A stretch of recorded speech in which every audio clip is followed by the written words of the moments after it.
Hello, everyone, and welcome. I'm here with Thomas Gofton, who is going to tell us a bit about an exciting new board game coming out from Dynamite Entertainment. So, Thomas, first of all, welcome on board. What Hello. can you start off by telling us a bit about yourself? Oh gosh, okay. I'll make it the Coles notes or the short version. I started in film. I worked in film for several years, and the film always brought me to conventions and stuff like Gen Con and things for some of their film festivals, and never board gaming. I was never at these big conventions for board game, but only for film. And from there, I ended up befriending a lot of board gamers, and then I decided that film was no longer my hobby, so because it was my career, that I got into board gaming. And then I got dared to make a board game, and so I made one. And then very quickly, board gaming became my other career. And so all the friends that I made in the board game industry were able to pole vault me forward. And then one thing led to the next, and now half of my life is designing film, and the other half is designing games. And everything in between is children, family, and owning cafes. So that's, that's that's a pretty full life. it's a bit full. It is a bit Yeah. full, actually. Yeah. You are definitely the first person I have ever met who got into board game designing on a dare. It was a dare. It was a dare, and it was an Arthurian legend dare. I'm a big King Arthur nut, and we were playing Betrayal at the House on Haunted Hill, which is a horror game. Great And game. because of my film life, being in the horror industry for so long, I said, God, I'm just so tired of horror. I want something fantasy. And my current business partner now, and one of my main designers that works with the company with us, he's the one that made the dare and said, "You're like a hotshot entrepreneur, so go make one." And everyone laughed. And next thing you know, I made a game about King Arthur and Knights of the Round Table, and one thing led to the next, and suddenly here I am. Now, what is the name of your game studio again? Because you're not you don't yourself work for Dynamite Entertainment. That's right. Yeah. So our studio is Lynn Vander Studios. We're based out of Ontario, Canada. I'm currently speaking to you from a lofty little country house in Estonia, which is where my wife is from, and we're visiting for the summer, so it looks a little cottagey here. But we're from Canada, and so we're based on the southern Ontario, eastern side. And yeah, we're a full design studio. We design everything from concept we go right through to manufacturing for publishers. And we work for about maybe a little over a dozen publishers now, some of the major players in the industry. And one of them happens to be Dynamite Entertainment, one of our favorites. Yeah. Now, you mentioned that you are very keen on Arthurian lore, and you've played a lot of horror as well. You've found in this new license, you've definitely found one that meshes the two to a greater or lesser extent. Yeah.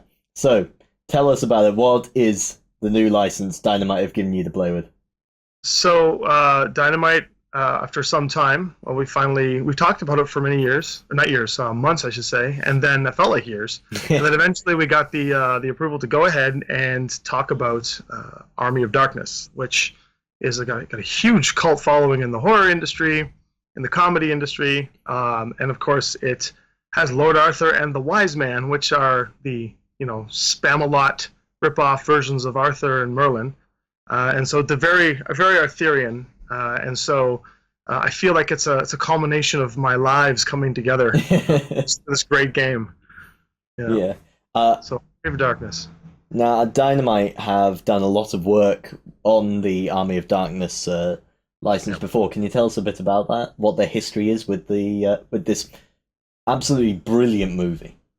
Well, Dynamite, first off, they work with a lot of licenses in terms of their comic books that they release and public. They're really good in terms of graphic novel publications and comic series and whatnot. And I know they've done a lot of work with Army of Darkness and all of the Ash and Evil Ash and Female Ash and all the different takes and renditions of comic characters and character stories and stuff, and then cross universes and stuff.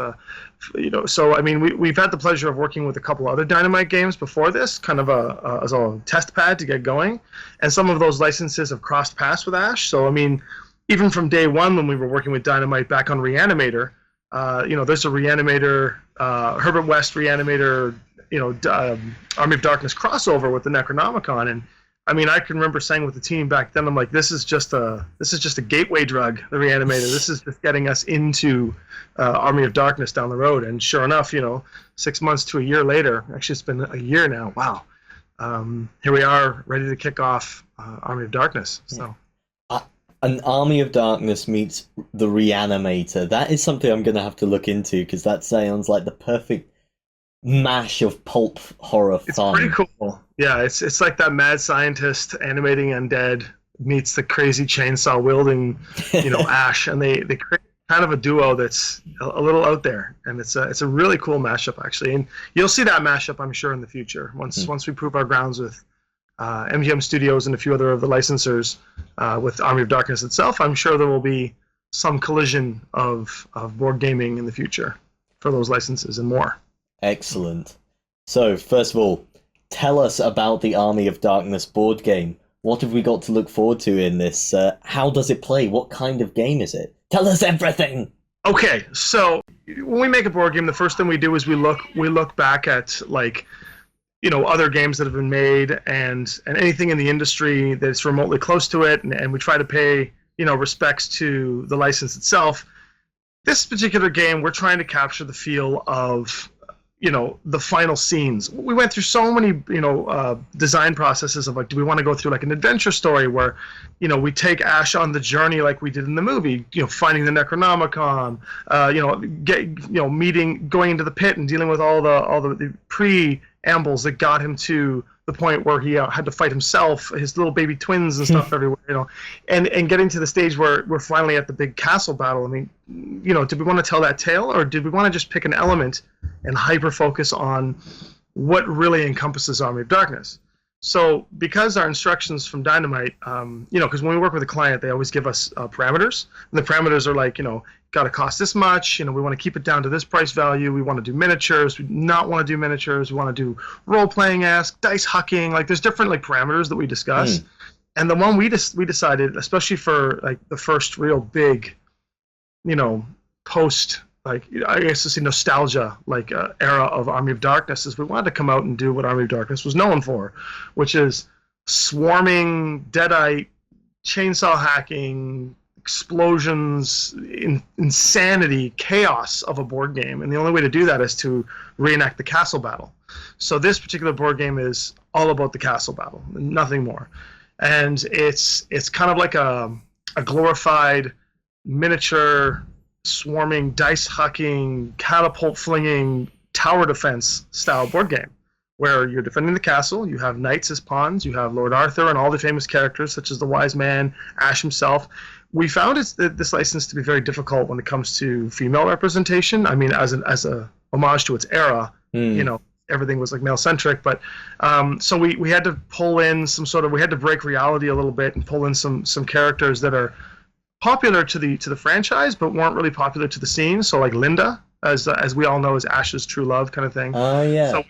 So we had to pull Linda in as a playable character. She was never in the castle battle, nor was she actually ever really in the movie, only at the beginning kind of thing, as a memory throwback. She's more in like the Evil Dead series and whatnot. But so we brought Linda into it, and she looks like basically like the S-Mart gone crazy with the baseball bat, and she's kind of like the warrior S-Mart girl.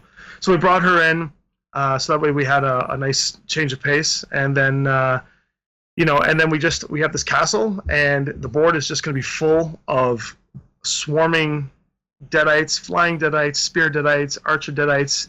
Of course, depending on how well the Kickstarter goes, crazy witches, possessed witches, the pit monsters, like everything that we can think of from the movie, we're going to throw into this battle, depending on how well the Kickstarter goes. And then we're just going to have it just be this mess of a game where you're just, every moment, at every turn that you're playing, it's choice and selection as a cooperative. Everyone's working together to try and defend against a swarm of miniatures, a swarm of bad guys that are coming and constantly coming, and you are just surviving until Evil Ash comes, and then you have to try and take Evil Ash out.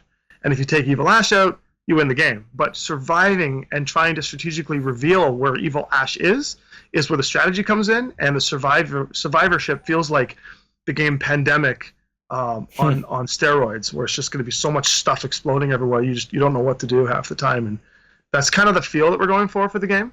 So Yeah. miniatures, dice, a really nice, like all original art, original board, original sculpted miniatures. Everything is sort of paying respects to the brand guides, but everything is original and new. So all of the stuff you're going to get in this game is not, it's not like TV stills or or pictures or whatever. It's all original works that have all been approved by MGM and Bruce and everybody else that's involved in the project, so that you're going to get completely original, brand new stuff, and that's what's in the box, in the big box. So excellent. I mean, with something as over the top and extravagant as Army of Darkness, you do want a game that feels like that. You want it to be throwing stuff at you. Now, you mentioned in the box there are miniatures and everything. Can you tell us precisely what's in just this core box? Yeah, so we start off with about 40 miniatures in the box. You're going to get, I believe it's the 4 playable characters to start, Wise Man, Lord Arthur, Linda, and Ash.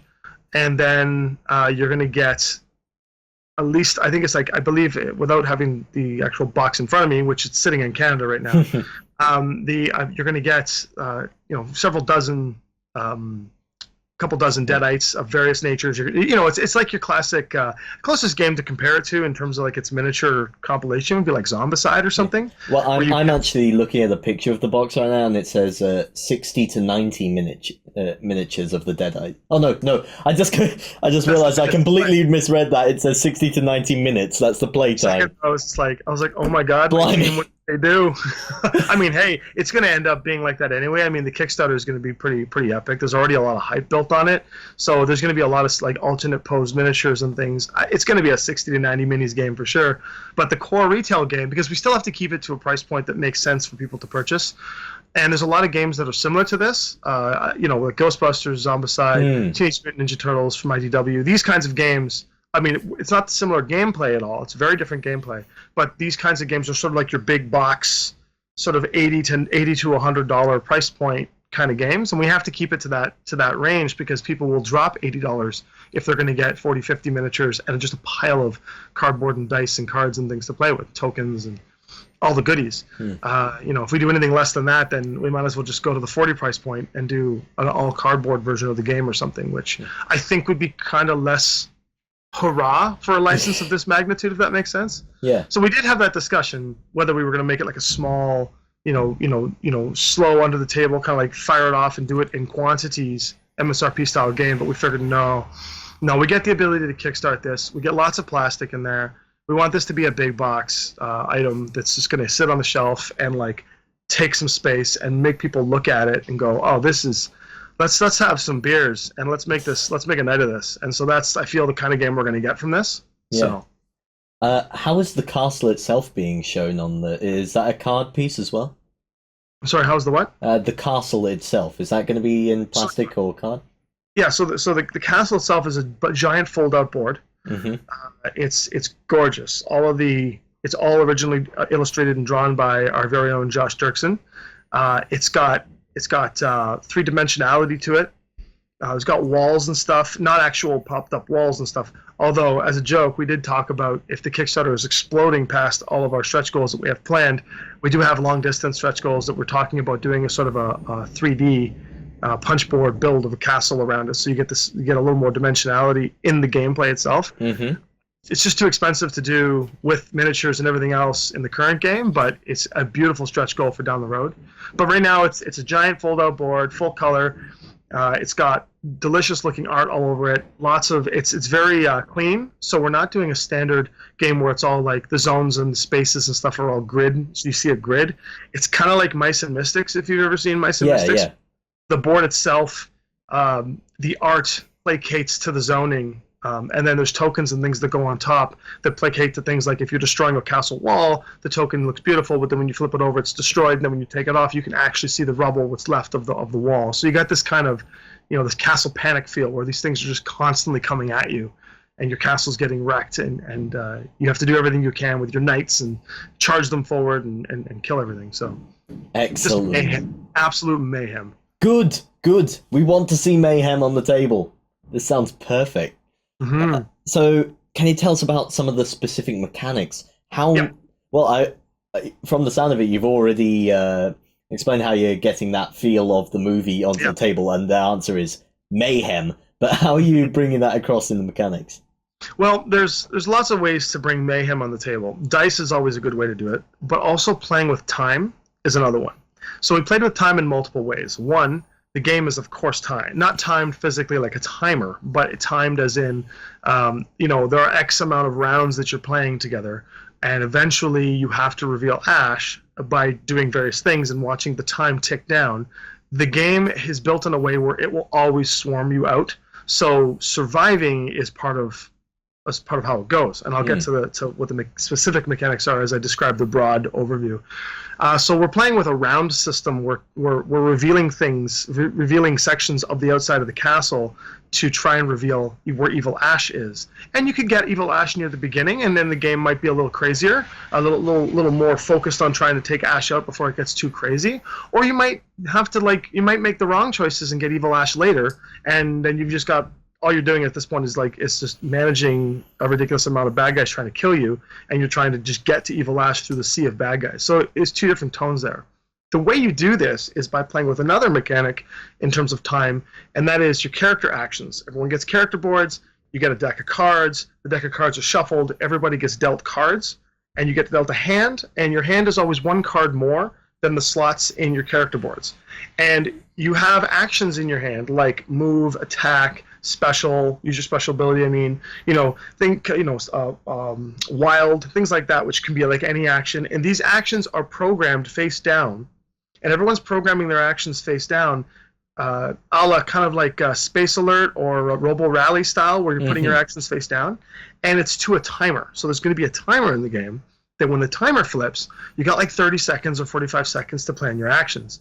Now, because it's cooperative, you can talk to each other and stuff and say, guys, I think I'm going to attack this over here. But everybody knows any game where there's any sort of human conversation, especially under a timer, it's going to be insane. So everyone's going to be yelling and screaming at each other, trying to put cards down and figure out what's happening next. And before you know it, the timer's up. Your cards are laid out, and then you take turns flipping up number 1, number 2, number 3. And as you're flipping them up, you're performing the actions. And, of course, the actions that you're doing might be relevant or irrelevant based on what the board is doing in the meanwhile. Sometimes in between some of your actions, you're going to have the board fighting back. That means more bad guys spawning, certain tokens flipping up, and spawning more bad guys, doing extra movement, things that you didn't anticipate, but you have to try and anticipate with your conversation. But it's all based under a timer. So that's two ways we play with time. The program mechanic is how you do all your actions and economy. And then, of course, when there's a clash of anything, meaning that the game goes, the bad guys are moving, revealing, or when you're actually making actions like fight or attack, it's all about dice rolls and mitigation of the dice luck using special abilities and or items and things that you can get out of the trunk of Ash's car, things like that. So, and that's basically the overall gist of the game. And then, of course, there's like global events, and the Necronomicon itself does things to affect the board globally, which makes it very, very crazy. So, excellent. Hopefully that was a good kind of like overview of some of the mechanics. Yeah, sounds like it. I think this is one that would be great for us to try and get onto a live stream sometime, because I think that sort of frantic planning is one that would be a lot of fun to even just to watch as well as to play as well.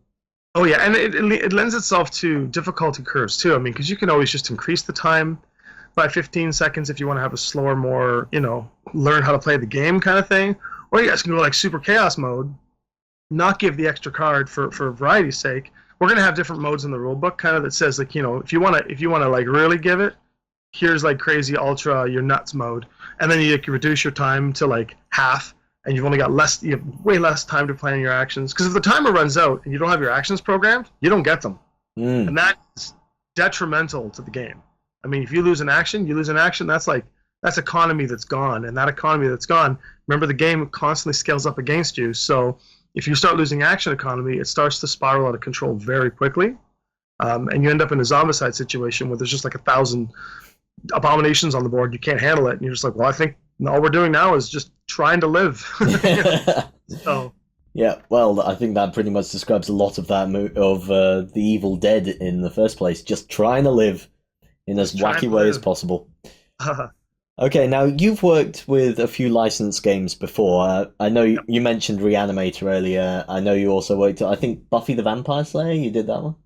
Yeah, Buffy the Yep. Vampire Slayer was our first real licensed game. It was our sort of debut in the board game world. I mean, I'd like to say, when I created this Arthurian game called Albion's Legacy, it was kind of like our big, we're board game designers now, but that was a hard go for about a year or two. I mean, we tried to publish and stuff, and that didn't work out. And anybody who's watching this that knows our history knows that we're still recovering from Kickstarters and things that were just absolute craziness.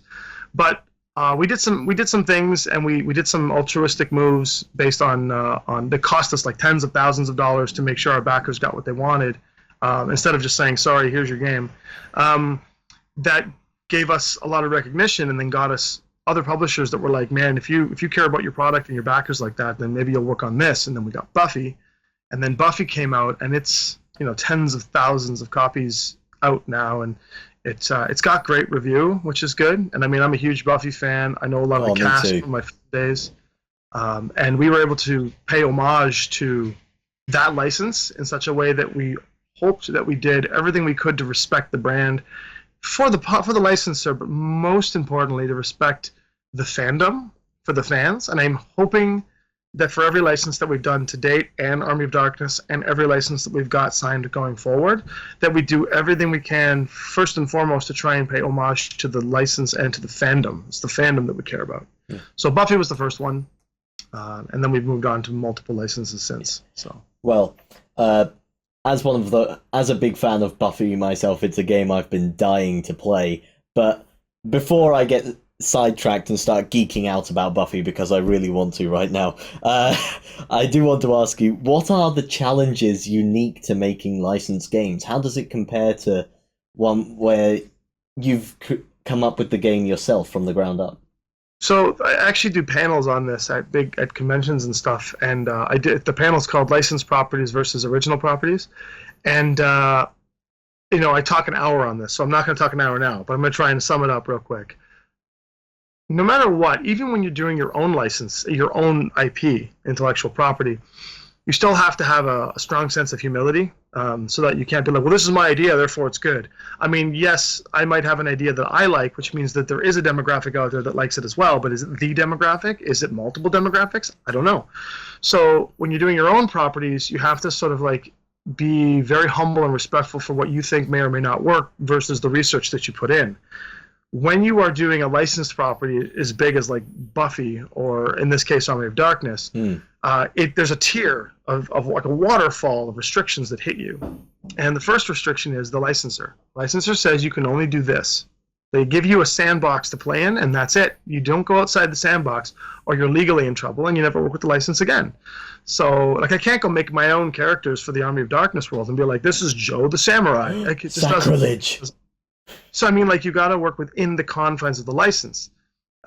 Then they usually give those confines to the publisher, who then has their own agenda. And their agenda, the publisher's agenda, like Dynamite's case, isn't about restricting the type of game that you're making. It's about the bottom line. They're a publisher. The point of publishing is to make a lot of money. And so you want to make a game that's going to fit the right price point, that's going to obviously be a great game, because then you have return clientele. They look at it like a pragmatic business decision. Artistic license goes out the window when you're a publisher, unless you're like a passionate fan publisher who you're publishing because you're a big fan as well. And you get that. So the licensor says, here's your sandbox. The publisher says, here's how much sand you get, and here are the tools that you get to make with that. Go play. And so then we get to go sit in the sandbox and make sandcastles. Now, it sounds like it's a lot of fun, but here we are thinking about making sandcastles, and then we have to understand that, we've only got a limited window to do this because there's a thunderstorm coming and it's going to rain out the sandcastles. So, licenses are only for a limited period of time, so now you got time constraint in there. Then you've got, as a designer, we've got reputation to uphold. So we want to make a good game. We don't want to just do what's called like a Ameritrash, where you just slap, or an IP cash grab, intellectual property cash grab, where you just slap your name on it, slap a license to it, not give a crap about the mechanics, and send it out to the population because you're going to make a couple $1,000s. That's not how Lynn Vander thinks, and anyone on my team that ever thinks like that is out the door. So we immediately we immediately have to put the love into it as if it was our own intellectual property, while maintaining the humility of understanding that, look, we may like what this is, but we have to make sure that the fans like what this is. So you go on forums and you research. Then you have to make sure that whatever you're researching and stuff goes up the chain of command. The publishers like it. Then they bring it up to the licensor, and the licensor has to approve of it. When the licensor approves, which we never lose approvals, and we always get our stuff approved, with the exception of things like, we did the Ash model, and Ash's crotch was too big. He said, I think you should probably tone it down. So we're like, okay, so we toned it down. And then, he had a chin cleft we had to remove, as an example. Like, we did just little details like that, which are fair details. I'm guessing somewhere Bruce Campbell was looking at that miniature and just going, that's actually okay, yeah. Yeah, that's what I felt like saying, Bruce, if someone made a model of me and my crotch was too big, I would not be saying remove it. It's funny, we had the same issue with Sarah Michelle Gellar and Buffy, where there was a bit of a bulge on the artwork, and she was like, can you please remove my crotch? And we're like, oh, that's weird. And then when you didn't look at it at first, but I guess when you look at it from the lighting perspective, you're like, oh, I guess she kind of has we'll get rid of that. Oh, dear. But I mean, these are the kind of details that you have to work with in terms of approvals. But anytime we've ever sent gameplay mechanics in, or a game feel, or artistic creativity, or our version of how it's supposed to be, we've never really had an issue with any licensors or of the actual talent themselves, because we placate to the truth of the license. So those are some of the restrictions we get. And like I said, even with like how much you can make it for, when you have to make it, what you're not allowed to use and what you are allowed to use, after all that's said and done, you take all that and you look at the soup and you go, are the fans going to like this? Because if they're not, we need to go back to the drawing board. Do we know if the fans are going to like this or not? That's a lot of research, right? That's a lot of like Reddit forums and Facebook and whatever, people talking about what they like and what they don't like about Army of Darkness, about the new shows, about the books and the comics. See, Dynamite's comics were huge because we have a chance to see what did people like about that. Was it the craziness or what factors? And then we try to take those factors and put that into the game. So whether it'll hit or not, I don't know. We'll see when it hits the market, and then we just a whole lot of this, right? Yeah, I am really excited to see this game now. Just everything you've told me about it sounds like it's right up my street at the very least. And I'm sure there'll be plenty of fans who agree. Well, maybe we'll have to play it at Essen if you're at Essen Spiel. I am indeed. Well, I'll be at Essen Spiel, and by then the Kickstarter will be well done, and we'll have production samples and stuff. Maybe I'll bring it with me to Essen, and we'll have to sit down and have a German pint and try it out or something. Maybe we'll stream it there. We should stream it at Essen. That'd be cool. Or if you guys want to see us stream Army of Darkness at Essen, leave a comment below, and we'll try and make it happen. Okay, I'm really excited now. That'll be chaos. We could do that. Or a back-to-back, that and Buffy. Just a back-to-back. That'd be kind of fun. Okay. Drinking giant boots of beer. Okay. Getting progressively more drunk as we're trying to fight off the Deadites and making absolute horrible mistakes. If you want to find out more about the upcoming Army of Darkness, you can check the video description below, where we'll put in a link to Dynamite Entertainment, where you'll be able to sign up to get some news emails through. In the meantime, thank you again, Thomas, for coming on board for this. Thanks so much, guys. It's been great. Yeah. If you want to hear more about Army of Darkness, let us know in the comments below, and we'll see you in the next one. Go ahead and check out our other content on screen now, and be sure to check out beastsofwar.com for the latest gaming news and gaming Let's Plays. And while you're at it, why not hit subscribe, and remember to ding our dong. Go on, you know you want to click it. Go on.